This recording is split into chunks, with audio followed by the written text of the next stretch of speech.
A lot of people think that being alone is seen as something that's bad or something that's to be avoided at all costs. But in reality, it is such a gift. The idea and the concept of being alone is such a gift. Now, I've been alone for as long as I can remember, and I've had both times with friends that I still enjoy to this day, going out with friends and just having fun and doing adventures, doing stuff with them. But yet again, I also have so much times of just isolation and being alone. But these times are have been some of the greatest of my life, and the times where I've grown the most as a person, and the times where I have just had so much growth. And that's why I think being alone is such a gift in itself. Now, I want you to picture a time where you're in your room, maybe it's Friday, it's Saturday night, and you keep checking your phone, but you're not getting a text from anybody to hang out, or you're not getting any new notifications, and you're just kind of sitting in your room. And I want you to think about, when you're in that moment, what do you choose to do with your time? What do you choose to do while you're sitting there alone and you realize that, okay, tonight I'm not going to be hanging out with friends?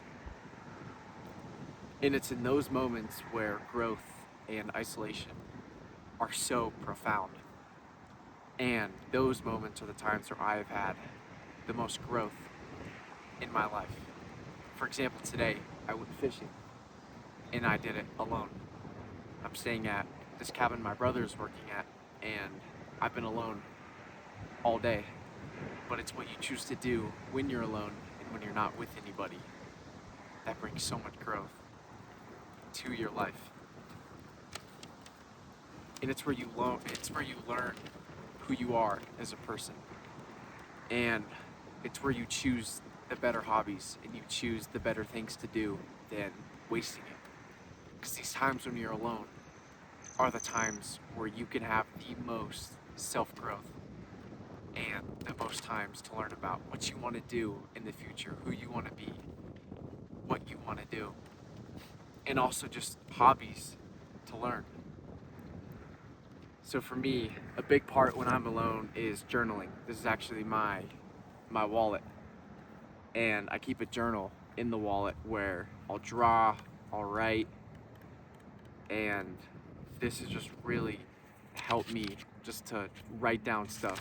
And every morning I journal or I'll draw stuff. Another thing is reading books. It could be, for me, it's nonfiction. I love just stories, like adventure stories, mountaineering, or also like you could say like self-growth sort of books in like nature books.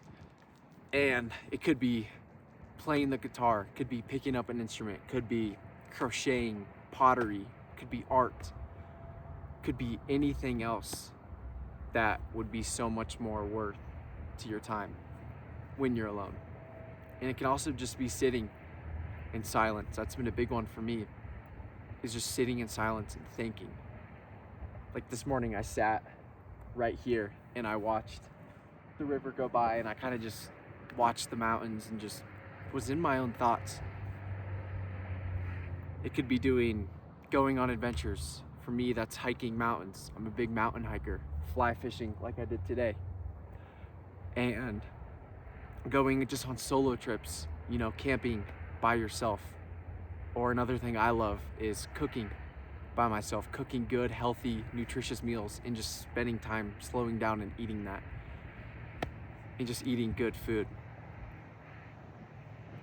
But so I've had moments of lots of isolation in my life, but I've also had times with friends, and both are inherently good. I think if you isolate yourself too much, that's bad.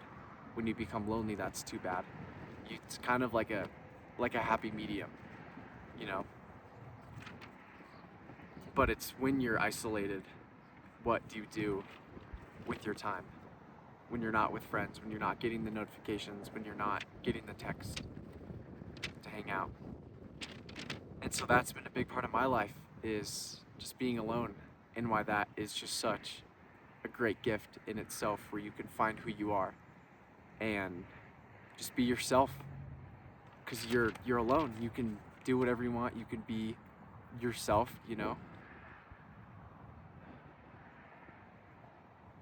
And so that's why being alone is such a gift and has helped me so much grow as a person.